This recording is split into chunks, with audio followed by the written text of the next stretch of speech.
महाभारत युद्ध का एक ऐसा रहस्य जो आज तक कोई नहीं जानता। सोचिए, कुरुक्षेत्र के मैदान में हर दिन लाखों सैनिक मारे जा रहे थे, लेकिन शाम को जब रसोईया खाना बनाता तो एक भी दाना बर्बाद नहीं होता, न एक प्लेट ज्यादा न ही एक प्लेट कम। आखिर सुबह होने से पहले ही उसे कैसे पता चल जाता था कि आज ठीक कितने हजार सैनिक मरने वाले हैं? इसके पीछे तो भगवान श्री कृष्ण का एक ऐसा होश उड़ा देने वाला गुप्त कोड वर्ड जो खुद में ही एक रहस्य बना हुआ है। यह रहस्यमय कहानी शुरू होती है उडुपी के राजा से। जब कुरुक्षेत्र का युद्ध तय हुआ तो भारतवर्ष के तमाम राजा अपनी अपनी सेना लेकर कौरवों या पांडवों के पीछे खड़े हो रहे थे, लेकिन उडुपी के राजा एक अलग ही मकसद से सीधे श्री कृष्ण के पास पहुंचे। उन्होंने कहा, हे वासुदेव, इस महायुद्ध में दोनों तरफ से लाखों योद्धा लड़ेंगे, लेकिन शाम को युद्ध रुकने के बाद जब वो लहूलुहान और भूखे प्यासे अपने शिविर में लौटेंगे तो उन्हें भोजन कौन कराएगा? भूखे पेट तो धर्म युद्ध भी नहीं लड़ा जा सकता, इसलिए मैं हथियार नहीं उठाऊंगा। मैं और मेरी सेना दोनों पक्षों के सैनिकों के लिए खाना बनाएंगे। श्री कृष्ण ने मुस्कुराकर उडुपी के राजा के इस निस्वार्थ भाव को स्वीकार किया और उन्हें कुरुक्षेत्र की महारसोई सौंप दी। अब यहाँ से शुरू हुआ इतिहास का सबसे बड़ा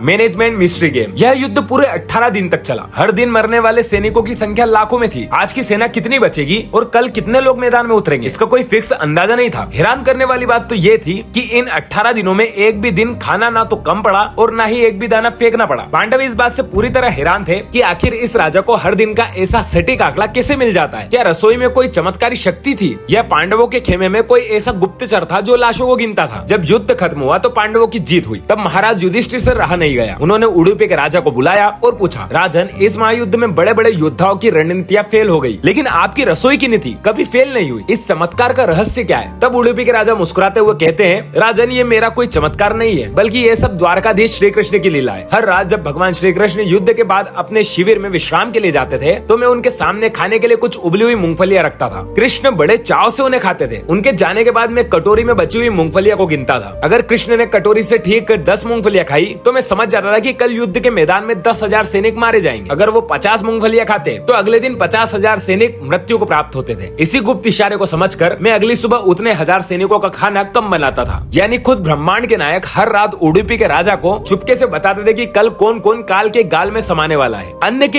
एक एक दाने की कीमत बताने वाली यह कहानी अगर आपके दिल को छू गई हो तो ऐसे ही और अद्भुत रहस्यों के लिए अभी चैनल को सब्सक्राइब कीजिए।